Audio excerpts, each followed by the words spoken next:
자, 여러분 반갑습니다. 저번 시간에 이어서 31번 문제부터 같이 한번 보도록 할게요. 31번 문제 PHA 단계에서 해당하는 것은 이렇게 되어 있습니다. PHA, 예비 위험 분석. 예비 위험 분석은 뭐라 그랬죠? 구상 단계 또는 어떠한 초기 단계 요런 단어가 나오면은 뭐라 그랬습니까? 무조건 PHA 위험 분석이다라는 겁니다. 자, 최초의 작업으로 위험 요소가 얼마나 위험한지를 뭐다? 정성적으로 평가하는 거다라고 했습니다. 이건 별표 3개 할게요. 별표 3개. 자, PHA 예비 위험 분석은 뭐다? 구상 단계, 초기 단계 어떠한 제품을 설계하고 만들기 전에 또는 가동하기 전에 그 전에 최초의 작업 초기 단계에 어떠한 위험 요소가 있는지 없는지를 분석하는 거다. 그래서 답은 1번이 된다. 이렇게 보시면 되겠습니다. 이렇게 문제를 찾아 들어가는 겁니다. 자, 32번 FTA에 사용하는 사상 기호에 대한 설명으로 맞는 것은 이랬습니다. 마른 목걸이죠. 얘는 뭐죠? 생략 사상이다. 자, 불충분한 자료로 결론을 더 이상 내릴 수 없어 더 이상 전개할 수 없는 사상이다라고 보시면 될 것 같아요. 그래서 답은 3번입니다. 얘도 별표 3개 하겠습니다. 3개. 자, 2번 시스템의 정상적인 가동 상태에서 일어날 것이 기대된다라고 했습니다. 일어날 것이 기대되는 건 뭐죠? 통상사상입니다. 통상사상. 이런 지평기호죠. 집 모양처럼 생긴 이런 지평기호. 그 다음에 주어진 시스템의 기본 사상으로 고장 원인이 분석됐기 때문에 더 이상 분석할 필요가 없다라는 겁니다. 더 이상 분석할 필요가 없다. 얘는 뭐죠? 이렇게 해서 어떻게 됩니까? 기본 사상이 되는 겁니다. 기본 사상. 기본 사상이 뭡니까? 재해의 원인이 되는 사상이죠. 그래서 답은 3번이다. 예, 별표 3개 이렇게 보시면 되겠습니다.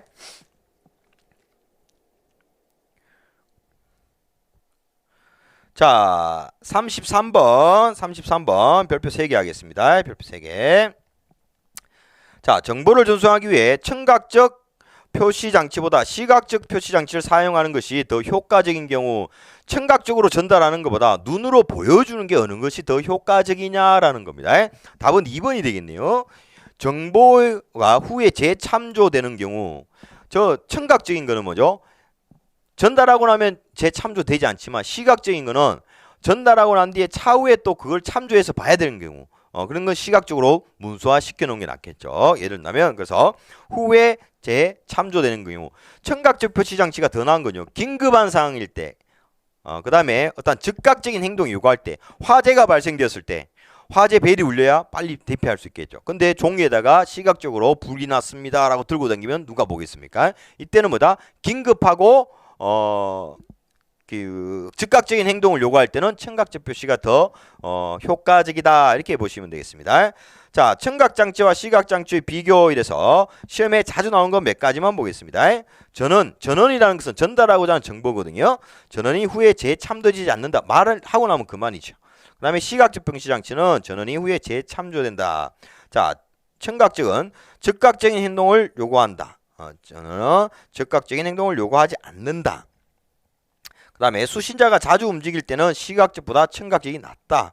한 곳에 머물러 있다. 이렇게 요 부분이 시험에 보기에서 가장 많이 출제가 되고 있는 거다라고 보시면 되겠습니다. 아주 중요한 내용입니다. 별표 3개. 자, 그 다음 34번으로 넘어갈게요. 34번 눈으로만 보고 넘기는 겁니다. 감각 저장으로부터 정보를 작업 기억으로 전달하기 위한 코드와 분류에 해당하지 않는 것은 이렇게 되어 있는데요. 뭐 간단하게 설명하면요. 우리 인간의 기억 정보량입니다. 우리 인간의 어떤 기억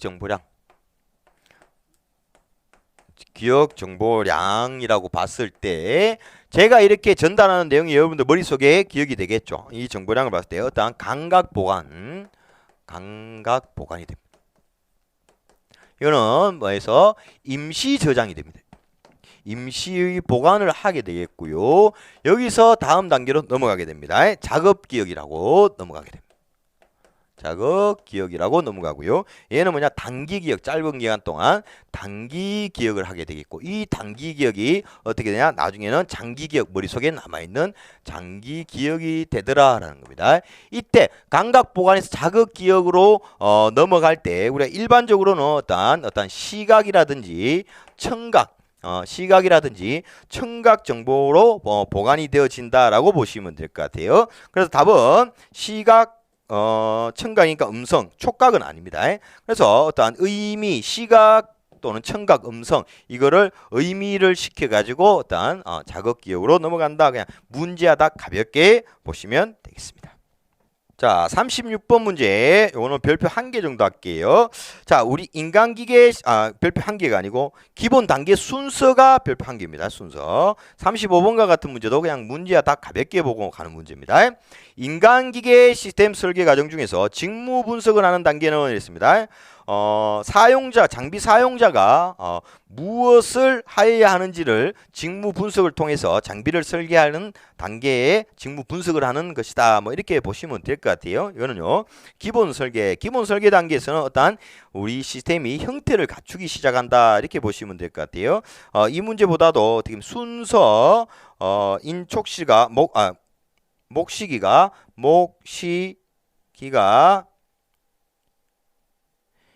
인촉 시험이다. 이렇게 암기법. 목시기가 인촉 시험이다.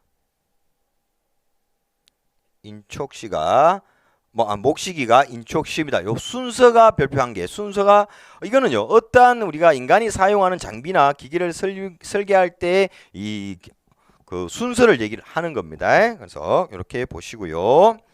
자, 36번 문제도 그냥 가볍게 눈으로만 봐주시는 문제다. 이렇게 볼게요. 자, 중량물 들기 작업 시 어떠한 5분간의 산소 소비량을 측정한 결과 90리터의 배기량 중에 산소가 16%, 이산화탄소가 4%로 분석되었다. 해당 작업에 대한 산소 소비량은 약 얼마이냐? 공기 중 질소는 79%, 산소는 21%. 산소 소비량이라는 것은 일정 기간 동안 어떤 소비된 산소량입니다. 우리가요 배기하죠. 그 다음에 흡기, 숨을 들이마시잖아요. 그러면 후 뱉을 때 이때 몸에서 소비되는 어떤 산소 소비량이 얼마냐라는 겁니다. 얼마냐? 그걸 이제 계산하는 겁니다. 이런 공식을 통해서 같이 한번 보도록 할게요. 가볍게 문제 보시는 겁니다. 자, 산소 소비량의 측정이라서 산소 소비량은 어떻게 됩니까? 21 곱하기 V1 마이너스 O2 곱하기 V2. V1이라는 것은 어떤 흡기 밸브입니다. 얼마나 들이마셨냐 해서 V2는 배기 밸브거든요. 배기 부피거든요. 흡기 부피. 얼마나 산소를 흡기했을 때 뱉었을 때 배기량이 얼마나 산소가 나왔냐. 100을 넣었는데 100을 흡기 부피가 산소가 100이 들어왔어요. 뱉었는데 70이 나왔어. 그럼 30%가 산소가 소비됐는 거죠. 30%가 안 나왔다는 거예요. 30이. 그런 식으로 이해를 하시면 될 것 같아요. 그래서 분당 배기량은 5분의 이제 90. 왜냐면 90리터 5분간 이게 더글라스 백이라는 산소 이렇게 백을 가지고 입에 대고 이렇게 측정을 하는 거거든요. 그래서 분당 배기량 뱉어내는 양은 5분간의 산소 소비량을 측정한 결과 90리터의 배기량. 그러면 1분당 얼마입니까? 5분의 90이니까 18리터라는 겁니다. 그러면 V1은 흡기잖아요. 흡기니까 얘는 79분의 100 마이너스 어떻게 되면 산소가 문제에서 16%라 그랬죠. 16 마이너스 CO2 이산화탄소가 문제에서 4라 그랬습니다. 4%. 그래서 곱하기 배기량 문제에서 자, 분당 배기량은 얼마죠? 18이라 그랬습니다. V2 분당 배기량 위에서 18이라 그랬으면 18.23이 되는 거죠. 그래서 여기서 최종적으로 산소 소비량 들어마신 흡기 부피에서 뱉은 배기 부피를 빼주는 겁니다. 그래서 21% 뭐죠? 산소잖아요. 산소 곱하기 어떻게 됩니까? 18.23 마이너스 이산화탄소가 16%잖아요. 0.16 곱하기 어떻게 됩니까? 분당 배기량 18이라면 0.948. 답은 1번이 된다라고 보시면 돼요. 기본 흐름만 알고 계시면 산소 소비량은 내가 100을 마셨는데 70이 나왔으면 30이 몸 안에서 소비가 됐다. 그렇기 때문에 어떻게 됩니까? 흡기했는 부피에서 배기 부피를 빼주는 거다. 그 개념 이렇게 보시면 될 것 같아요. 그게 중요한 건 아니고 가볍게 보시면 됩니다. 자, 37번. 자, 의도는 올바른 것이었지만 행동에 의도한 것과 다르게 나타난다. 행동이 의도한 것과 다르게 나타난다라는 겁니다. 다르게 나타난다라는. 뭐 실수죠. 실수. 의도와 다르다. 행동이 의도한 것과 다르다. 올바르게 의도는 올발랐다. 이렇게 행동하면 돼. 예를 들어서 뭐냐면 다이얼을 잘못 읽는 겁니다.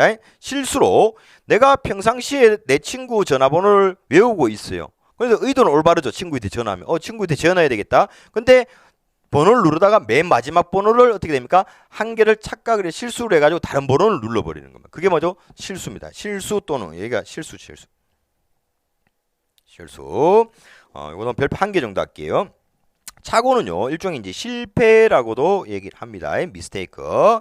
상황 해석을 잘못하거나 목표를 잘못 이해했다.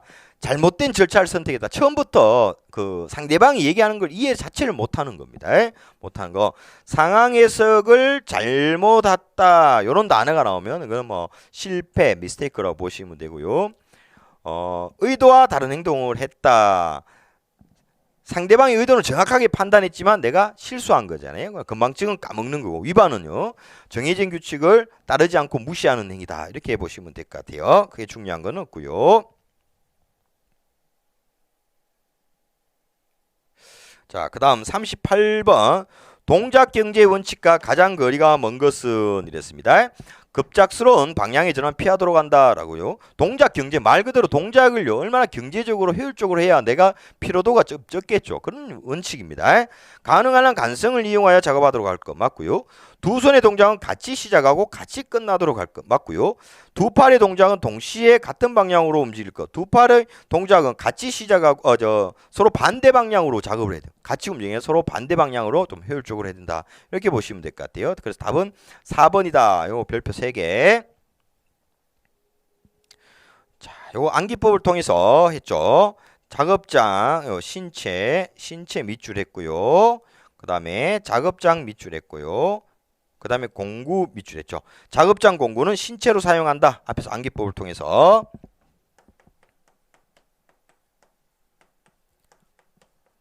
작업장 공구는 뭐로? 신체로 사용한다.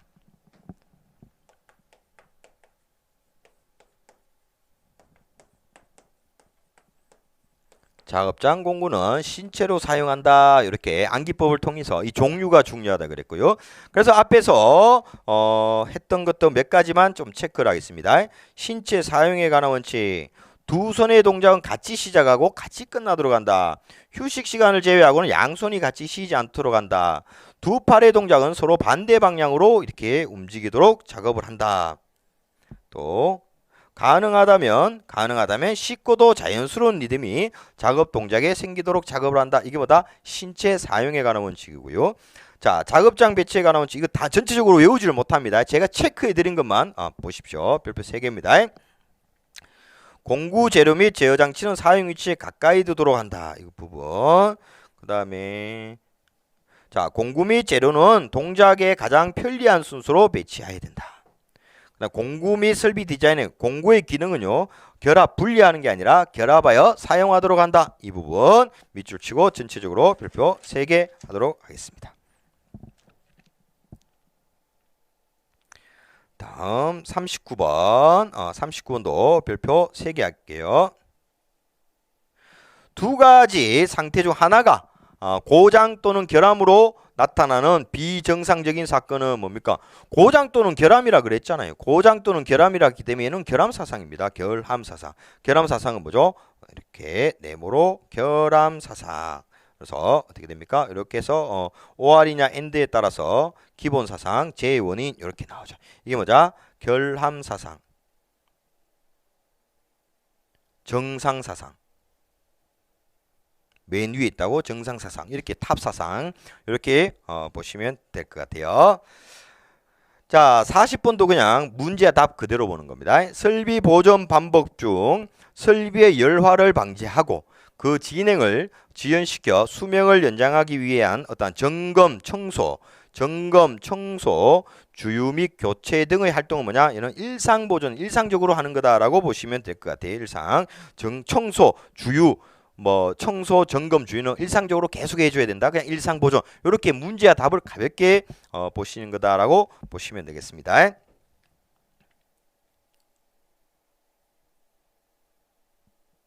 자, 다음은 세 번째 과목 기계위험 방지 기술로 넘어가도록 할게요. 41번 문제 별표 한 개 정도 하겠습니다.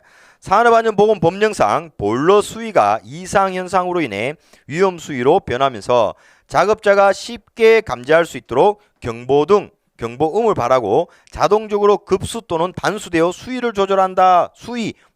고조 수위 조절, 수위를 조절한다. 답 나왔죠? 고조 수위 조절 장치다. 고조 수위 조절 장치다라는 겁니다. 보일러는 뭐죠? 물을 이용해 가지고 열을 내고 거기에 따른 전기가 배출되어야 되는데 어떻게 됩니까? 순수한 전기가 아니라 물방울 수분이 있으면 프라이밍이고요. 거품이 발생하면 포밍이라 그랬죠. 포밍. 그리고 거품과 물방울이 같이 발생된다. 캐리오버. 그 다음에 어떻게 됩니까? 캐리오버가 발생됨으로 해서 벽을 치는 듯한 소리, 워터해머. 이렇게 설명을 드렸습니다. 자, 중요한 건 보일러 안전장치의 종류, 압력 방출장치, 압력 제한 스위치, 고조 수위 조절 장치, 화형 검출기, 화형 방사기 아니라 그랬습니다. 화형 검출기 별표 3개.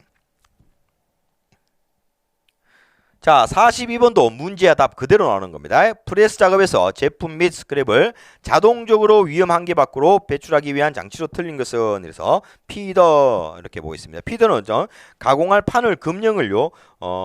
가공할 판을 금형 내에 송금하는 장치다 이렇게 보시면 될 것 같아요. 그래서 피더 가볍게 문제 답 그대로 나온다라고 보시면 되겠습니다. 자, 43번 산업안전보건 법령상 로봇의 작동 범위 내에서 그 로봇에 관하여 교시 등 작업을 행하는 때 작업 시작 전 점검 사항으로 옳은 것은 이랬습니다. 이거 뭐죠? 외제 매니아다 그랬죠. 외제 매니아다. 외제 매니아다. 매니플레이터는 인간의 손과 같다, 손과 팔과 같다 이렇게 보시면 될 것 같아요. 매니플레이터 간혹 시험에 나옵니다. 인간의 손과 팔과 같은 게 뭐냐? 매니플레이터다라고 보시면 되겠습니다. 43번 문제 별표 3개 할게요. 그래서 어떻게 됩니까? 옳은 것은 외제 매니아 근데 답은 3번이 되겠네요. 이렇게 답을 찾아 들어가시는 겁니다. 자, 44번도 별표 3개 하겠습니다. 작업 시작 전 점검사항. 이번 회차는 작업 시작 점검사항이 꽤 나오네요. 거리가 먼 것은 이렇게 되어 있습니다. 답은 압력 방출 장치인데요. 지게차 작업하는데 압력 방출 장치하고는 상관이 없죠. 이것도 암기법을 통해서 한번 보겠습니다. 어떻게? 제동이가 하역 바퀴 전 경보 이렇게 어떻게 하냐면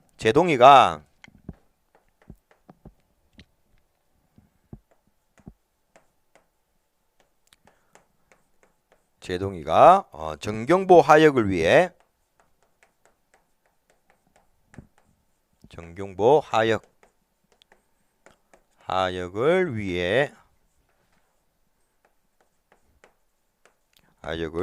바퀴를 확인한다.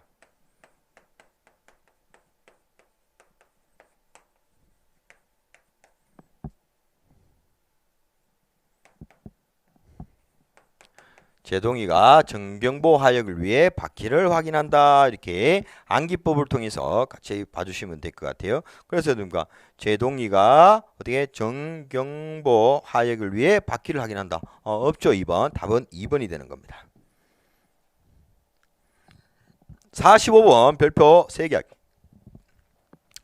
다음 중 가공재료의 칩이나 절상류 등이 비산되어 날아 올라와서 위험으로부터 보호하기 위한 선반의 방호조치. 선반의 방호조치 뭐죠? 칩 브레이커. 칩 브레이커. 답은 방호장치 쉴드네요. 쉴드.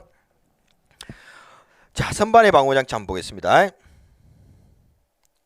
자, 이게 별표 3개죠. 선반의 방호장치, 칩 브레이커, 그 다음에 급정지 브레이커, 쉴드.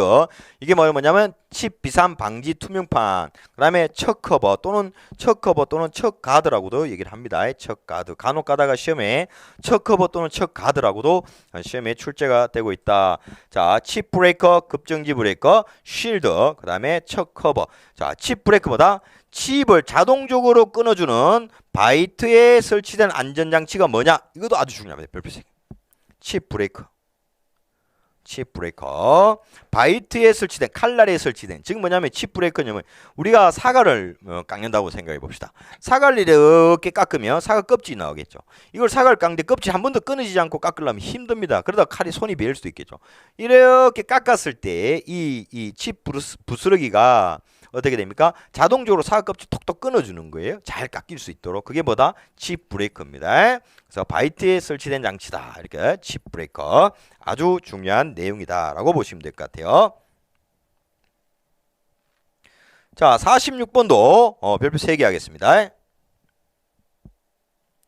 산업안전보건법령상 어떠한 보일러에 압력 방출 장치가 2개 설치된 경우 그중 1개는 최고 사용 압력 이하에서 작동된다고 할 때 다른 압력 방출 장치는 최고 사용 압력 최대 몇 배 이하에서 작동되는가? 1.05배, 1.05배에서 작동이 되어진다 라고 보시면 될 것 같아요. 예를 들어서 하나가 작동이 됐다. 예를 들어서 하나가 10에 작동이 되었다. 하나가 10에 작동이 되었으면 다른 하나는 1.05배, 즉 10 곱하기 1.05 이렇게 되겠죠. 1.05는 뭐냐면 어떻게 됩니까? 10.5 이하에서 하나가 더 작동이 되어줘야 된다. 이런 개념으로 보시면 될 것 같아요. 자, 중요한 얘기입니다. 자, 밑줄 친 부분 별표 3개입니다. 1개 또는 2개 이상 설치하고 어떻게 되냐? 2개 이상 설치된 경우에서는 최고 사용 압력 이하에서 1개가 작동되고 그 다음에 최고 사용 압력 1.05배 이하에서 하나가 또 작동이 돼 줘야 되고요. 압력 방출 장치는 매년 몇 번, 매년 1회 이상 교정을 받아야 됩니다. 압력계 고장이 있는지 없는지 교정을 하고 나면 뭘로 봉인한다? 검사원은 납으로 봉인을 하는 거다. 그리고 공정안전보고서 이행상태 평가 결과 우수한 사업장은 몇 년마다? 4년마다 1회 이상. 이 부분 제가 밑줄 친 부분들은 무조건 여러분 머릿속에 가지고 계셔야 됩니다. 압력 방출 장치는요, 보일러의 압력이 찼을 때 어떻게 됩니까? 이 압력을 밖으로 빼주지 않으면 이 폭발의 위험성이 있겠죠. 빼주는데 1개는 최고 사용 압력 이하에서 1개 작동하고 나머지는 1.05배 이하에서 작동하고 매년 1회 이상 압력계를 점검을 하고요. 그 다음에 점검하고 난 뒤에 납으로 봉인을 하고요.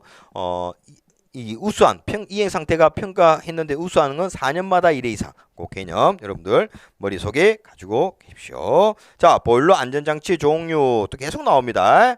별표 3개 화염 검출기입니다. 화염 방사기 아니다라고 설명을 드렸고요. 자, 47번 또 보일러네요. 또 보일러. 이것도 별표 3개 하겠습니다.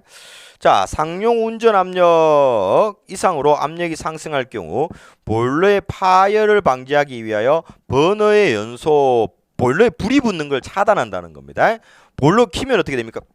불이 붙어야 보일러가 작동되겠죠. 그래서 버너의 연소를 차단하여 정상 압력으로 유도하는 겁니다. 압력 제한 스위치다 라고 보시면 될 것 같아요. 압력 제한 스위치. 압력 상승 시 압력이 상승되었을 때 우리 보일러의 연소 불이 붙는 것을 차단해 가지고 차단하기 위해서 열원을 제거를 합니다. 불꽃을 제거를 해서 어떤 정상 압력을 유도하는 장치다. 압력 제한 스위치 이렇게 보시면 될 것 같고요. 자, 48번 문제 가볍게 보는 겁니다. 용접부 결함에서 전류가 과대하고 용접 속도가 너무 빨라 용접부의 일부가 홈 또는 여기 부분이 이렇게 용접이 이렇게 돼야 되는데 이 부분이 파여 있죠. 이 부분이 오목하게 생기는 일부 홈 또는 오목하게 생기는 현상이 뭐냐? 이거는 언더컷이다. 이렇게 문제하다 가볍게 보는 거고요. 자, 49번도 문제하다 가볍게 보는 겁니다. 문제 속에 답이 있습니다. 물체의 표면에 침투력이 강한 적색 또는 형광성의 침투액을 표면 개구결함에, 개구라는 것은 뭐 이 구멍이라든지 깨진 부분 있죠. 그 부분에다가 이제 침투를 시키는 겁니다. 침투시켜 직접 또는 자외선 등으로 관찰해서 결함 장소와 크기를 판별하는 비파괴 검사는 이랬습니다. 이런 거죠. 침투한다기보다 침투 탐사, 침투를 시켜가지고 그 안에 거를 어떻게 됩니까? 결함을 관찰하는 거다. 침투 탐상 시험.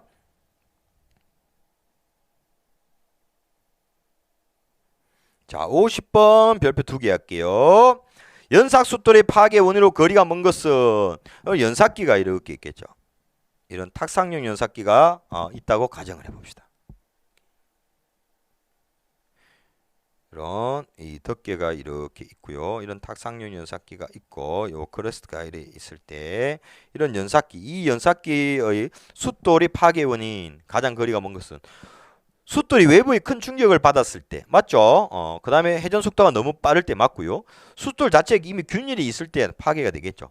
플랜지 직경이 여기 숫돌을 고정하는 이 중간에 플랜지 직경이 이 전체 숫돌 직경의 3분의 1 이상일 때 이건 아니죠. 이거는 맞는 내용입니다. 틀린 게 아니라 파괴 원인이 아니라 원래 이렇게 해야 되는 거예요. 원래 이렇게 해야 돼요. 자, 플랜지의 지름은 숫돌 지름의 3분의 1 이상으로 한다 이렇게 돼 있죠. 예를 들어서 관련 문제를 하나 풀어보겠습니다. 자, 숫돌의 바깥지름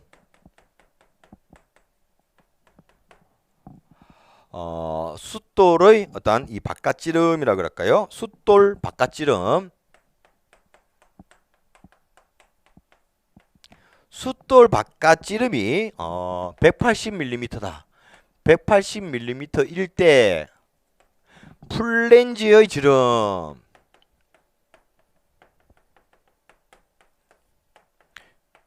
지름은 얼마냐라고 했죠. 그렇기 때문에 플랜지의 지름은 어떻게 됩니까? 플랜지의 지름은 숫돌 지름 곱하기 숫돌 지름 180이죠. 180 곱하기 얼마? 3분의 1이죠. 그래서 얘는 뭐다? 60mm 이상이 되어줘야 된다. 이런 형식의 문제들이 자주 출제가 되겠죠. 그래서 50번 답은 4번입니다. 맞는 내용이다 라고 보시면 될 것 같고요. 자, 51번 별표 3개 51번 별표 3개 하겠습니다. 자, 산업안전보건법령상 프레스 등 금령을 부착 중요합니다. 부착, 해체, 조정하는 작업을 할 때 슬라이드가 갑자기 작동함으로써 근로자에게 발생할 우려가 있는 위험을 방지하기 위해서 사용해야 하는 것은 이렇게 나와 있습니다. 답은 안전블록이 되겠죠. 안전블록. 이런 프레스 기기가 있을 때 상부 금령이 있고요. 이런 하부 금령이 있을 때 어떠한 작업자들이 이 금령을 교체 어떻게 됩니까? 부착, 해체, 조정 뭐 할 때 중요한 내용입니다. 금령을 부착, 해체 또는 조정 작업을 할 때 뭘 설치해야 된다? 안전 블록을 설치를 해줘야 된다. 아주 중요해요. 별표 3개입니다. 이거 어떨 때 이 금령을 부착, 해체, 조정 작업을 할 때 여기다가 불시에 내려온 걸 방지하기 위해서 이렇게 안전 블록을 설치를 해줘야 된다. 이렇게 보시면 될 것 같아요. 자, 52번 페일세이프의 기능적인 면에서 분류할 때 가장 거리가 먼 것은 이렇게 되어 있습니다. 가장 거리가 먼 것은 페일세이프와 풀프루프의 개념을 좀 알고 넘어갑시다. 자, 우리가 풀은 뭐죠? 바보, 어리석은, 멍청한 이런 뜻이다. 그렇죠? 풀프루프는 어떠한 작업자, 우리 인간의 작업자의 어떠한 실수가 발생되어도 어떠한 기계를 안전하게 작동하도록 한 거죠. 안전하게 작동하도록 한 구조가 풀프루프고요. 그럼 fail safe죠. fail은 뭡니까? 실패잖아요. fail safe. fail safe는 뭐냐? 기계의 어떤 결함, 기계의 설비 또 기계의 결함이 발생되어도 뭐죠? 안전하게 작동하도록 한 구조가 failsafe다. 여기의 차이점은 뭐냐면 failsafe는 기계의 결함이고요. 풀프루프는 우리 작업자, 인간의 실수, 인간의 결함이다. 이렇게 비교해서 여러분들이 조금 암기를 해주시면 될 것 같아요. 그래서 failsafe는 뭐죠? 기계죠. 기계의 결함이 발생되어도 안전하게 작동하도록 한 구조의 기능적인 면에서 분류할 때 가장 거리가 먼 것은 이랬습니다. 답은 1번이겠네요. 풀프루프. 풀프루프는 failsafe와 관련이 없죠. fail passive. 자, 부품이 고장나면 이 종류 이 부분도 별표 한 개 정도 할게요. 이 실기에 간혹 나옵니다. failsafe. 부품이 고장나면 기계가 정지하는 방향으로 이동하는 것이다. 그러나 fail active. 부품이 고장나면 경보를 울리면서 수리할 때까지 잠시 동안 계속 운전이 가능하고요. fail operation은 그 다음에 고장이 나더라도 추후 보수될 때까지 안전한 기능을 유지한다. 이 종류 세 가지. 중요한 내용이다라고 보시면 될 것 같고요.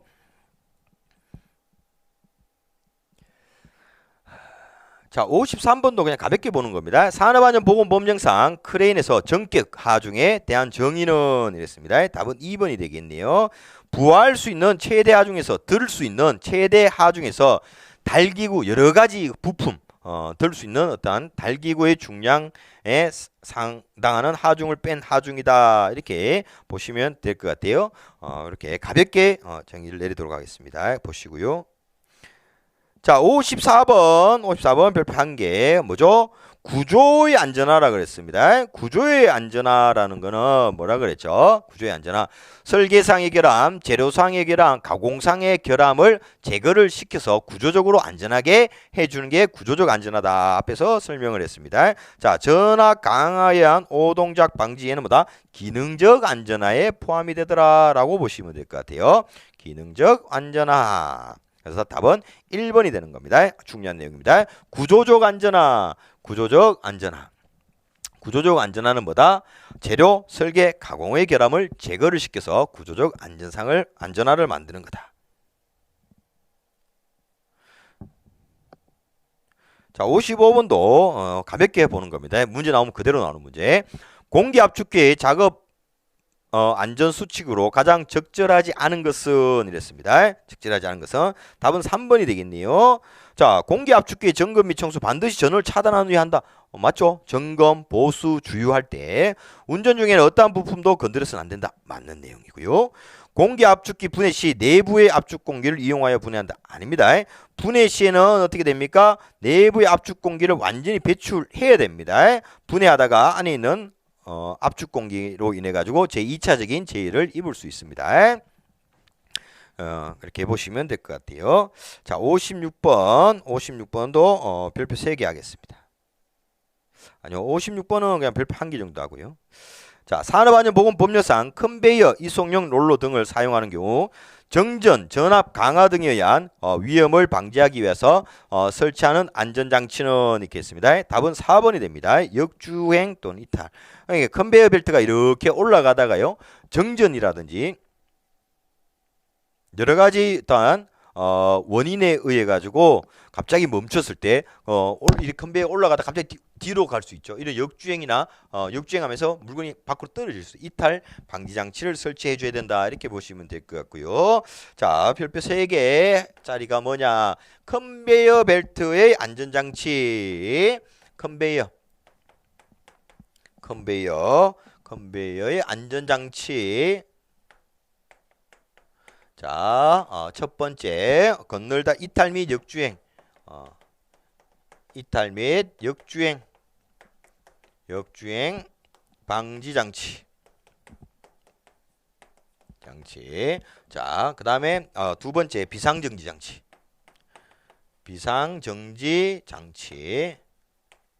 그 다음에 세 번째 어떤 덮개 또는 울을 설치를 하고요. 그 다음에 네 번째 뭐냐? 건널다리를 설치한다. 건널다리를 설치한다. 요 네 가지 큰 배의 안전장치 종류 아주 중요하다. 56번과 같은 문제보다 이 내용이 더 중요하다. 이렇게 보시면 되겠습니다. 자, 57번 별표 3개죠. 얘는 뭐죠? 연삭숫돌이라 그랬습니다. 연삭숫돌 그러면 뭐죠? 끼임점이라고 그랬습니다. 앞에서 설명을 했죠. 협착점 뭐죠? 프레스, 전단기, 끼임점, 연삭숫돌, 그 다음에 절단점, 밀링커터, 둥금토레, 톱날, 물림점, 롤러와 롤러의 맞물림. 얘는 중요한 게 뭐다? 서로 반대 방향의 회전체다라고 했습니다. 그 다음에 접선 물림점, V벨트와 풀리. 회전 말림점은 뭐다? 장갑 또는 작업복 등이 말려들 위험이 있는 위험점, 회전하는 축. 이래서 이 전체 기계운동 형태에 따른 위험점의 분류는 전체적으로 다 보고 계셔야 됩니다. 정의 보시고 그 관련된 기계는 제가 밑줄 친 것만 보시고요. 별표 3개 하도록 하겠습니다. 58번도 문제 가볍게 보는 문제입니다. 다음 중 드릴 작업의 안전사항으로 틀린 것은 드릴 작업할 때 회전하는 기계죠. 옴매가 길거나 찢어진 옷은 입지 않는다. 옴매가 긴 건 어떻게 드릴에 말려 들어갈 위험성이 있기 때문에 작고 길이가 긴 물건은 손으로 잡고 한다. 아닙니다. 손으로 잡고 하면 안 됩니다. 어떤 이 일감은요 손으로 절대 잡으면 안 됩니다. 회전한 드릴에 걸레 등을 가까이 하지 않는다. 걸레가 말려 들어갈 위험성이 있죠. 스핀들에서 드릴을 뽑아낼 때는 드릴 아래에 손을 내밀지 않는다라는 거 당연하죠. 드릴이 돌아가고 있을 때는 여러분들. 그래서 답은 2번이 된다.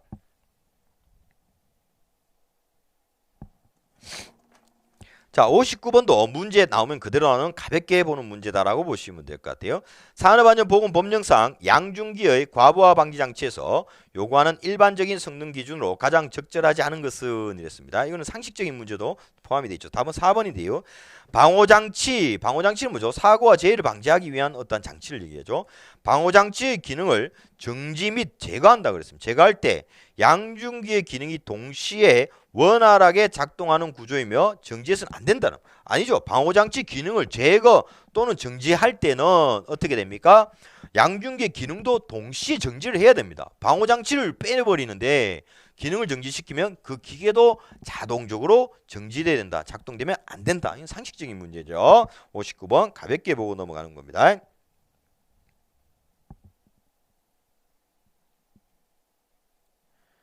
자, 60번 별표 3개 하겠습니다. 자, 프레스기의 SPM 분당 행정수죠.